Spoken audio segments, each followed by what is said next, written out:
all through all of these little villages and ashrams, and yeah, I think it started when I was about 8 years old. My mom took me to 𝐕𝐚𝐬𝐿's ashram in Oakland, California, for darshan, and I was young, but it really had an impression on me. Just the energy of it, taking off of the shoes, the sacred dress, the smell of the incense, the ambiance that he generated. Yeah. And so there must have been some Shaktipat or something that hooked me, you know. And then it would be many years later that my members of my family started going over to see Satya Sai Baba, and then my cousin brought me back the book I Am That by Nisargadatta Maharaj. And I remember I was used to be a drug addict. I had a really, really dark life earlier on. But I had that book, and I was in the midst of this suffering, and I would read the back of that book, I Am That, and I didn't understand what it was saying, but there was something in my heart, right, that recognized there's something here, you know. It was the message of non-duality, I guess, that hooked my mind. And then it was shortly after that I ended up getting... Yeah, it was just the time for you to open up to yourself. Right. Then everything falls in place. Right. So yeah, so it's great to meet you. Once you're live streaming, brother, let me know. That one's good. We're good here, okay. We're good here. Okay. We'll go on YouTube. Thank you. And then I usually just kind of tell people what we're up to. Great. You good? Did you get the still on the YouTube one? We're about to do it. I'll give you a sign. You guys keep going. Okay. Yeah, it's quite a process getting all of this stuff. Thank God Andy's here. There have been times over the years where I don't have someone else here and I'm doing all of that and I'm trying to manage a conversation at the same time. It can be a lot. Just writing in. Thank you, sir. Only thing is I have to get back by 12:30. So okay. What time do we need to end then here? What is the time now? You know the time, Andy? We are at 11:30. Okay. Oh, I have to leave before. You know what, 40 minutes? Okay.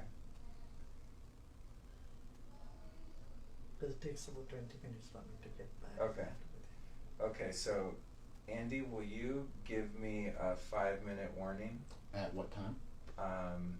You need to be out of here by what time then? In 40 minutes. 40 minutes. Okay. I'll give you 5-minute warning.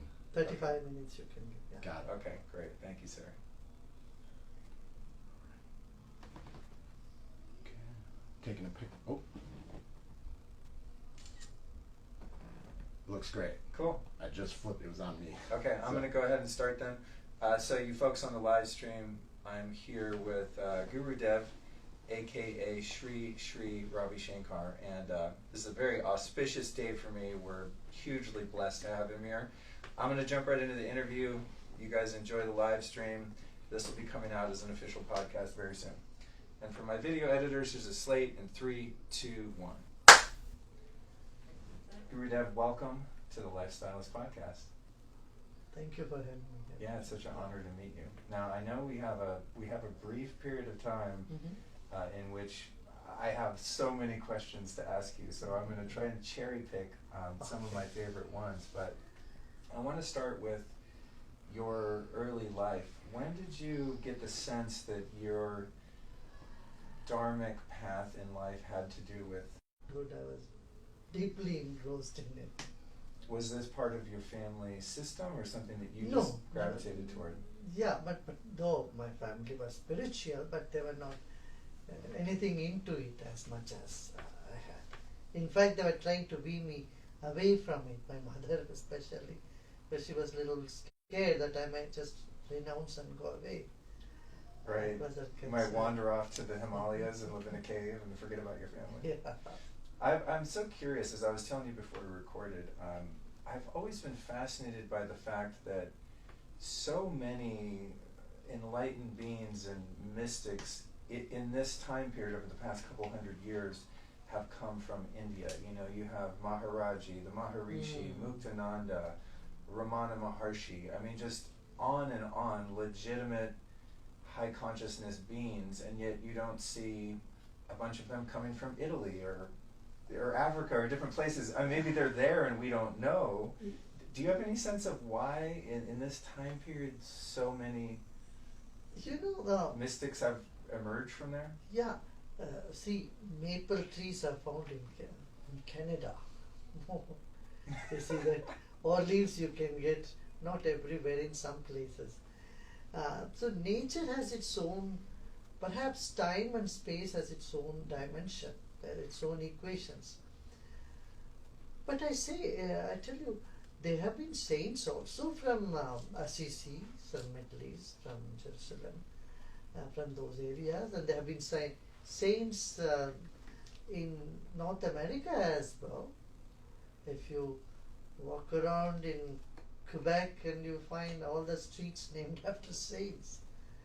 So, yes, the non-dual philosophy of India is very unique, and it has its roots there, which is universal. The thought that whole world is one family originated from India, no doubt. And so it's a speciality there that people are more tuned to this philosophy and knowledge and like. And have you ever explored why it seems that so speaking of, this lineage of mystics, they have been predominantly male. And I've always wondered, just speaking of India specifically, you have Amma the Hugging Saint, you have Amma and Bhagavan. I'm sure there are others that I'm not aware of. One spiritual teacher that I've studied quite a bit gave the opinion or belief that there are perhaps more males that reach higher states of consciousness, and I'm going to piss off some women here, this is not me, but it has to do with the male nervous system being able to sort of withstand more power. No, I disagree with that. Okay. For the spirit there is no male or female. In Got fact, each one of us is made up of both mother and father. Inside you there is a male, inside you there is a female. The spirit is different from the physical appearance, body level. So when you go to the subtler aspect of yourself, see, in breath there is no male breath and female breath. You see, gender is limited to our body. And to some extent it has its shadow on the mind too. But beyond that, the spirit or God is beyond gender. Right. So I've wondered that perhaps the females that have had spiritual knowledge and wisdom maybe haven't been as vocal about it, or have been suppressed or not recognized, maybe, right? There has been many female saints in India. Andar was South India, was one in the 12th century, and Meera was there. She was acknowledged by everyone. Even today, the songs of Meera is all over the place. So there has been saints. In Kashmir also there was the saint. So, yes, you don't have to be saint for the whole population. They could be taking care of their family, their circumstances, their surroundings. I see a saint hiding in maybe every grandmother. Right. I've had experiences where I think generally people, we tend to put people on pedestals as like our teacher or savior, and so there's these enlightened or exalted beings, and we sometimes view them as having something that we don't possess, right? And then I've had experiences wherein I've met just a householder, regular person, and they seem enlightened to me, right? They figured it out. They found the key to joy and liberation. And no one knows except one that can see, maybe. There are two roles. One is to realize oneself, to get enlightened. Another aspect is to able to convey that to people, convey it to millions. These are two different roles that one play. When Ramana Maharshi was alive, very few people knew about But then people who got the knowledge, wisdom from, then they started sharing with everybody. Then one comes to know about it. So, to finding the unconditional love within you is one aspect, and the ability or the role to give that to everyone is the second thing. So being a teacher has its, or a master has its own specific role. Got it. So not everybody need to be that. Right. Someone could be enlightened humbly and quietly and not necessarily have the same role as teaching or carrying that on. Yeah. Got it. What's the deal with reincarnation? I have had the sense in numerous mystical experiences in my life that I've been here many, many times before on this path of seeking God. What is your perspective or the Vedic perspective on reincarnation? Oh yeah, it is there. I know. I know. I've been here before. And Reincarnation, today you can't deny it. Even science has recognized that. You have past life regression therapy as one of the therapies in many, psychological labs and clinics. They use it, and parapsychology has become part of research institutes around the world. It is there, yeah. And like the thoughts and emotions, your desires and fears, anxieties, they go with you. Those impressions go with your spirit, and you come right back when the opportunity is there to release them. do you think that our individual soul that keeps coming back and reincarnating in different bodies with different circumstances, do you have the sense or anything that soul has evolved through different, like a hierarchy of species, starting from a bacteria to fungus to shellfish to gopher to deer to human, kind of thing? Yeah. Is there any truth to that? Or do you think that there's just different planes of souls and we're in the human soul plane? No, there is a progression from one life to another life, yes. One form of, one species to another species, yes. And do you know how long in between, generally, human incarnations we exist in the non-physical? In between lives, Yeah. you mean? How long we hang out there? Yeah, so when I drop this body, how long am I going to hang out in the etheric realm before I pop back in? Yeah, there is no criteria. There is no exact, you cannot say that exactly you will come after 6 months, 1 year, 2 years. It's totally variable.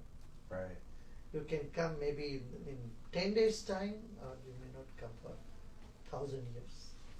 And I've heard some teachers indicate that it's at around the 90-day point at which a soul enters the embryo, the fetus.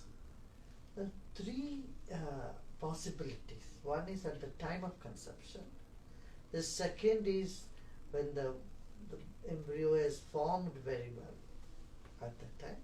That's about 4th month or 5th month time. And then the third is sometimes even at the time of birth. Really? Just before the birth. Wow. Do you think it's possible that one soul could embody an embryo and then change its mind in a sense, and someone new comes in? Really? This information, so I'm asking you these questions that are obviously age-old, just questions that humanity has yearned to have answers for. Do the answers that you arrive at come from within, from meditation or text or teachings that you read, or? Absolutely. We just, any intuitive knowledge that we all have, we are just downloading them. They say our brain just downloads those information. And then whether it is authentic or not, that scriptures are there to look into that. Right. And because then You know, sometimes your own imagination, you can be in your own imagination. And a trip of what we call it Yoga Maya. It's an illusion of yoga. You can have your own imaginations, sneak into it. To avoid that, we also have to look into the tested documents from long time. Yeah. Because one could have an attachment to the outcome that they desire, right? I'm just going to, oh, my intuition is telling me, this or that, right? It needs authentication. That comes from the scriptures. Got it. And what I've arrived where I've arrived in my understanding and how I make sense of life is that I have the sense that I incarnated here as sort of a spiritual school, this earth school, with the opportunity to undo what could be best described, I guess, as negative karma, and to earn positive karma, and to evolve as the soul. No, don't take it all too seriously. Okay. You have come here to play a role. Okay. Have fun. Okay. It can't be that simple, no. Yeah, you have come here to celebrate life. You have not come here to do something very hard and, go somewhere. It's like a playground. Life is like a play, It's a stage wherein you go, you take a role and you play the role, and you play it well and you come back. Well, in this play, it seems to be inherent with so much suffering for so many people. Are these people that have not yet realized that it is a play and that it is a game? Yes. You forgot it's a play. And that's the root of and the this suffering. is the first realization one gets when one leaves the body. Hey, come on, I was in the game there. Even if you watch a soccer game and the people who feel they are losing, they are so stressed up there. Correct? Their aim is to get the goal, to win the game. And many times they find themselves in a space that looks as though it's a matter of life and death for them. Yeah, especially my British friends. They're very much that way. You see them with this scowl on their face. Man, what's wrong? Did somebody die? No, my team lost. Manchester lost, or whatever. Who cares? Yeah. But we all, I think, can at times take ourselves too seriously and forget that it is a game. Because we have no context to life. We should have a broader context. Now you are talking about bigger context. Yeah, we have come here many times, and we will continue coming here. So this awareness itself is not there, And we don't even look back at our own life experiences, which one gives us more confidence to move forward. See, if you are worried, then you don't look back and say, hey, I was worrying like this 10 years back, 5 years back. And I'm still alive, I'm okay, everything, I'm doing well, why do I worry again?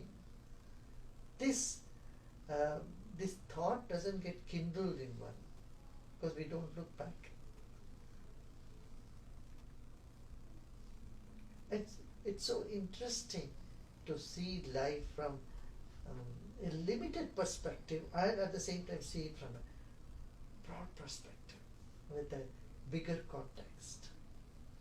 Is there a level of consciousness at which a soul doesn't find it necessary to reincarnate into the human experience again? Is there an ascension ladder of sorts where you kind of get to a point where there's no need to be here anymore? Yeah, once you are free, you are not compelled to come back. But if you wish, you can come back. Do you think some souls come back solely to be of service and carry the good, right, the good one word? Sitting here. Yeah. Yeah, we come here to do something, okay, we want to do this, but so we come. So you do all of this incredible humanitarian work in the world. I mean, you're on this, your team was telling me about your touring schedule. It sounds quite grueling. You're going to all these cities, doing all these talks, other interviews, I'm presuming. and you're doing much good in the world, yet, you know, like, I like to do good in the world as well, right? But then I go back to I think it was Ramana Maharshi who said, you know, the world you see doesn't even exist, right? So I see these problems in the world and I want to go stop wars and fix these problems, yet the world that I see is largely based on my perception of it. It's a projection of what I think it is and should be. And I'm always trying to reconcile kind of doing good in the world and yet knowing that the world is how it should be and it's up to God. Yeah, that keeps you sane. If you get so entrenched in it, then you can't smile even, you know. You get into that maya, that illusion. But when you know the truth, then nothing stops you, nothing bothers you.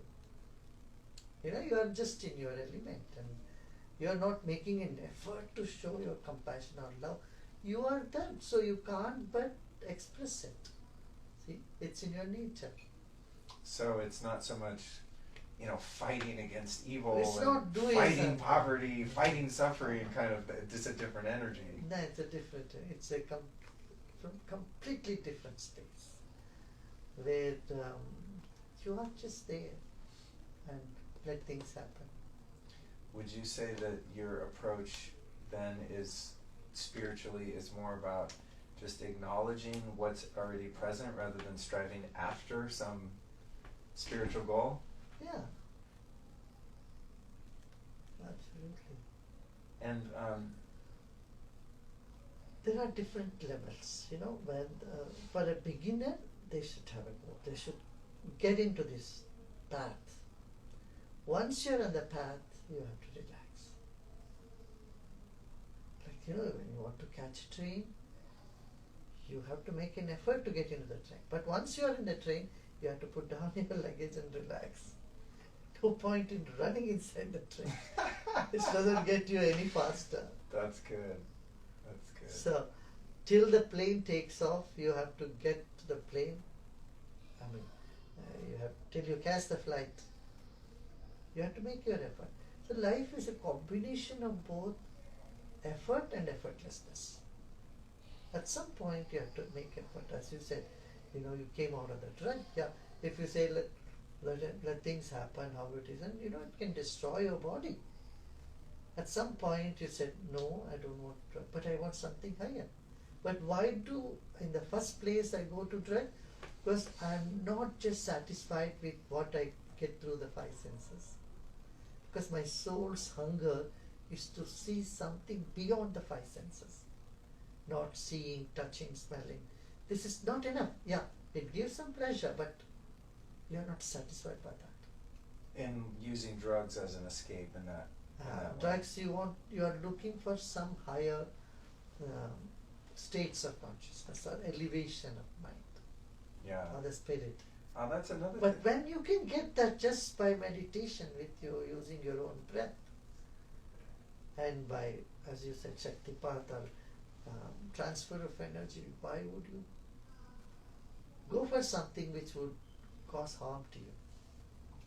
Well, I think in my case there was just a lot of unresolved trauma, Unresolved trauma. right? That it was like I needed Yes. anesthesia, Yeah. really. But on that note, one thing I was also curious about is in different cultures around the world and on continents like Africa and South America, historically, native and indigenous people have used plant medicines, you know, ayahuasca, mushrooms, different hallucinogenic, psychedelic things in order to, you know, heal their traumas and to connect with spirit. And yet it seems, according to my research, that this has not been largely part of the culture in Indian spirituality. And subjectively in my life, although I meditated for many years and was very devoted spiritually, there were certain traumas and things that I couldn't seem to overcome until I found those medicines, and they've been, you know, incredibly transformative and healing for me. I'm curious your perspective on the not using drugs recreationally, but the intentional ceremonial use of substances of that nature. There is much easier way to alter our chemistry within us. just by your breathing and some other practices. You don't need to depend on substances which are out there. Yes, in the Yoga Shastra it is said some herbs do elevate you, give you calm and composture in the mind. But you have to also see what impact it has on our physiology later on. If we are so dependent on the medicines or drugs outside, it can make you more dependent on something. Otherwise, you can't even get into this state. Here, you want freedom from everything, from all dependence. See? That is where you prefer to just get into meditation deeper. And no need to escape. Why you want to escape? You want, no, this is painful. Some thoughts, some experiences of the past are painful. Now, instead of trying to escape that sensation, you observe, go through it, you will see they just disappear. This is what we do in the silence retreats. I often silence retreats all over the world. There people come with all type of trauma, even from this war, you see, after the war veterans, and people who want to commit suicide, they all come, they just, that 4-5 days of silence, complete relief from traumas, and they go back happily. Yeah, I guess that's, part of that. Say someone's had a lot of trauma or suffering and they find spirituality as a solution, is there not a risk of like spiritual bypass, right? Of just, everything's great, I'm happy, be kind, be compassionate, yet there's this whole suitcase of stuff that you're lugging around kind of in your subconscious that hasn't been addressed. No, then that doesn't last too long. This is mood making when you go to some party and just sing some, be in a rock music and say, oh yeah, I felt very good. You go for some counseling and you feel there is a temporary wellness that comes on to you. That's not enough. You have to go deep in meditation and cleanse all those, remove all those impressions. And that's what the meditation silence program does. So when you're taking these multiple days of silence and deep inner meditation, then just creating space. Yeah, it creates space and relieves you of all those baggage you were mentioning about. Just gets you rid of that. And when you talk about and recommend meditation, is there a particular style? I know I've done Vedic meditation for a long time, or what type of meditation do you teach? Yeah, there are a number of meditations we teach. Basic thing is Sudarshan Kriya, the sky breathing technique. With that, then we have such Samadhi meditation, has given number of different types of meditation, which suits many different mindsets. So in deeply meditative experiences, I've observed myself as the witness observer of the phenomenon of me as a personality, as a persona. You are able to kind of dissociate from the mind and the ego part of yourself. And then beyond that, there seems to be this interdimensional quantum realm that is there and accessible through those practices. Yeah. In that realm, at times I've experienced the presence of other beings. Do you think that there are, I don't want to call them aliens, but have you experienced interdimensional entities and beings? Yes, there are, there are devas, there are several levels of beings that are there, but they're all part of our own consciousness. So you don't feel separate from them when you really know them. So it's all like there is 𝐕𝐚𝐬𝐿, 7 colors in the sun rays. Like that, in the universal consciousness, there are many flavors. And so they are called the divine impulses of our own consciousness. Yeah. And It's a very, very fascinating, interesting phenomenon.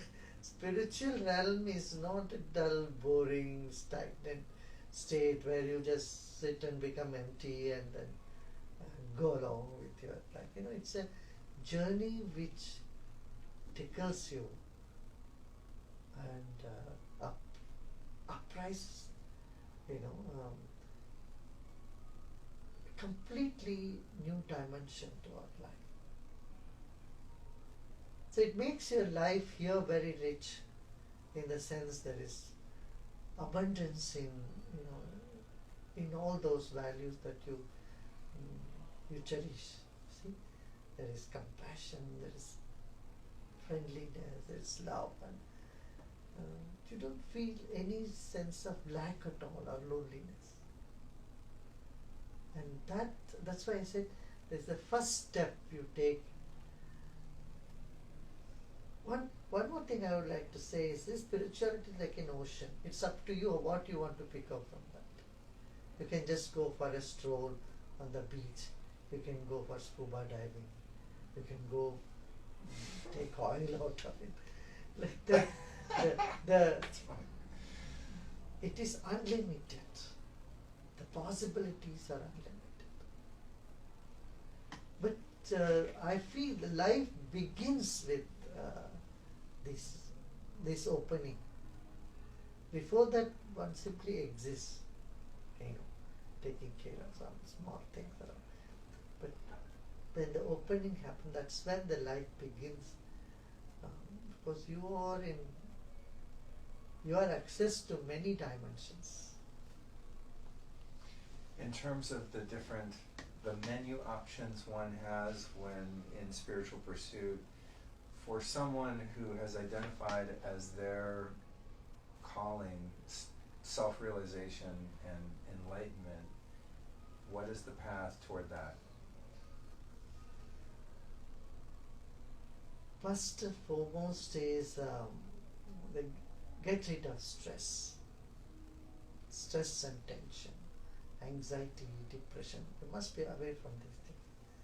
And aggressive mindset, that also is not suitable at all. So to get out of all this, we have to know about our own breath, our own body. We have 7 layers to our existence: body, breath, mind, intellect, memory, ego, and then the self. Self is the 7th one. To realize self, we need to get an idea about all these other aspects of us. And with this, then it's by grace that you are open to a new dimension. So you do your effort, but then what comes to you comes to you.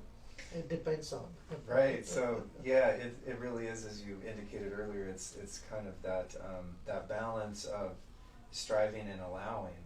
Right. There's a certain intention and maybe even actions one must take. Otherwise, someone used to say it like this to me. They said, you can sit in the closet all day long and pray to God to put hot dogs through the keyhole. At some point, you got to open the door if you want to eat. Something like that. I probably botched it. Yeah. But See, now this window is there. You can keep the curtains on, and even when the sun is there, you will find it dark inside. But if you open the window in the night and say, no sun there, no sun is going to come, and it's going to come. But you have to keep the window open, right? In the same way here, there is certain amount of self-effort that is needed. And after that, it's only patience, you wait. And then whatever you have to get, you'll get it. yeah, Okay. I think it's kind of inherent to Western culture to push and strive and work, and when that's applied to spirituality, it ends up being counterproductive in some way, right? Like, I'm going to get enlightened today, It's like maybe it's about putting in appropriate effort and then leaving the results to God, right? Yeah. It's like, and then let go. yeah. What's your take on? See, in love,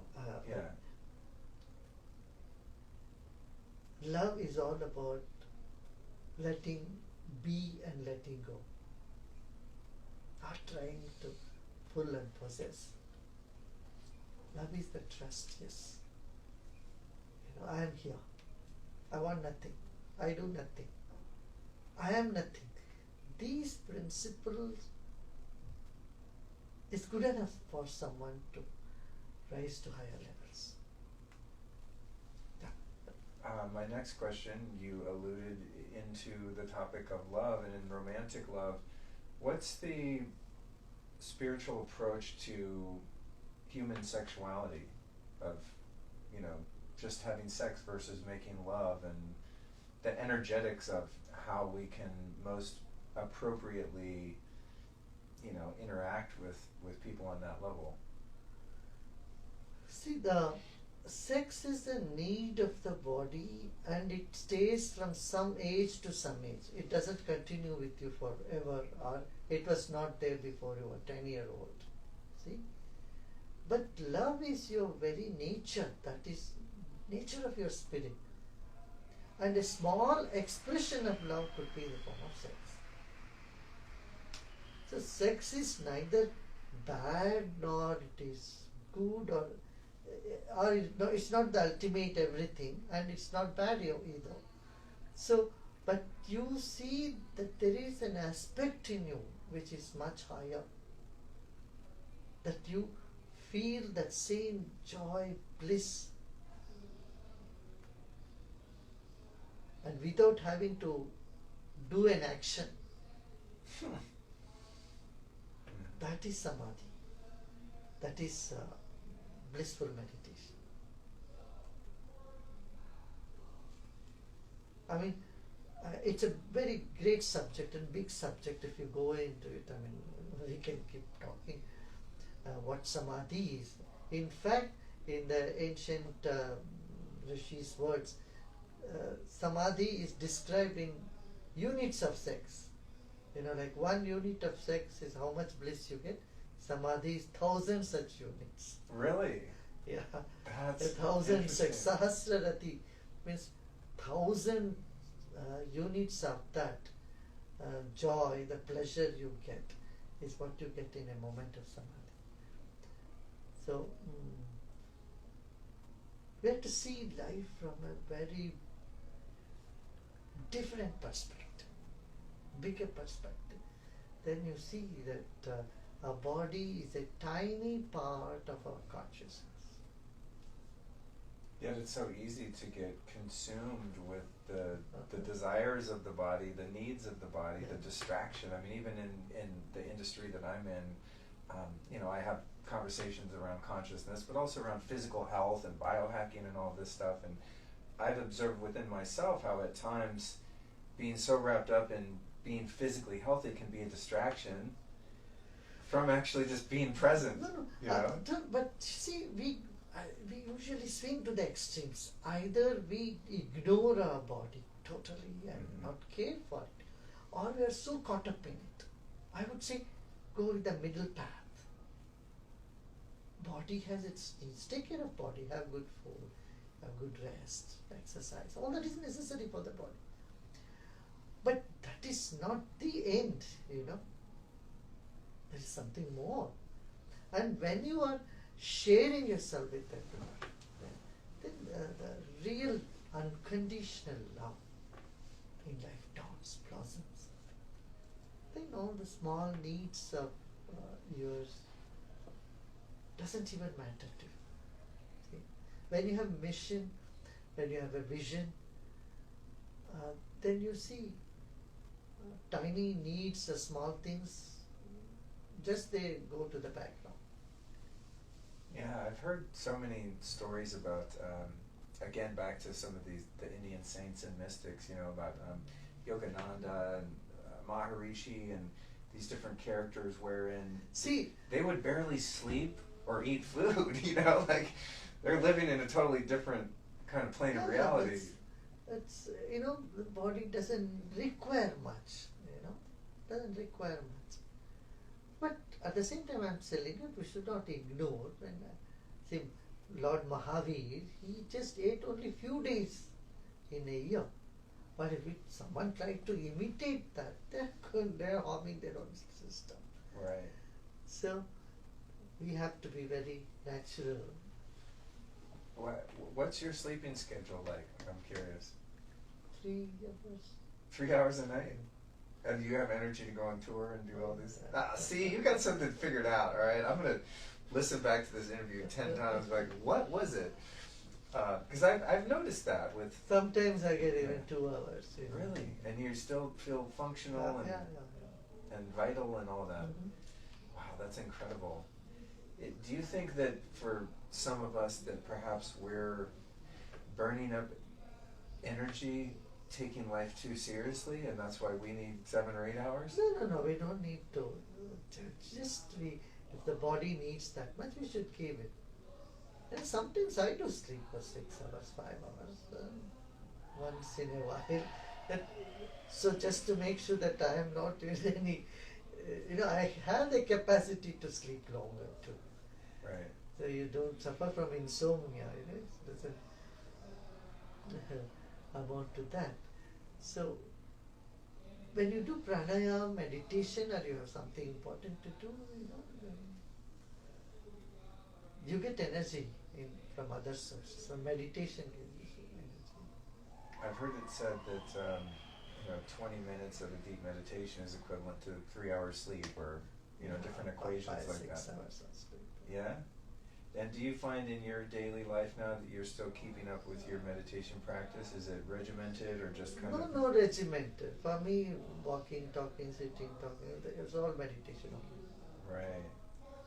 Would you say then that, again, I don't want to frame it as a goal, but it seems to me that, as you said, getting on the plane, getting on the train, right? Doing some work to arrive there, but then at a certain point... I'm at home. I have nowhere to go, I tell you. Right. So perhaps it's, arriving at a place where your life is a prayer, your life is a meditation, right? Yeah, I like that perspective. Don't need to do anything. Right. But still I sit, because then I have no right to tell others to meditate if I don't. Good point. So I do sit for meditation, though I need not have to do. Good point. Okay. All right. Listen, I got one last question for you. I know you got to go get on a plane and continue your tour of the United States here. Welcome, by the way, and thank you for gracing us with your presence in this country and on this podcast. My last question is, who are 3 teachers or teachings that have influenced your life that you could share with us? I was... I can't say that some particular person has influenced me totally, I changed, I transformed, because from my childhood I had this,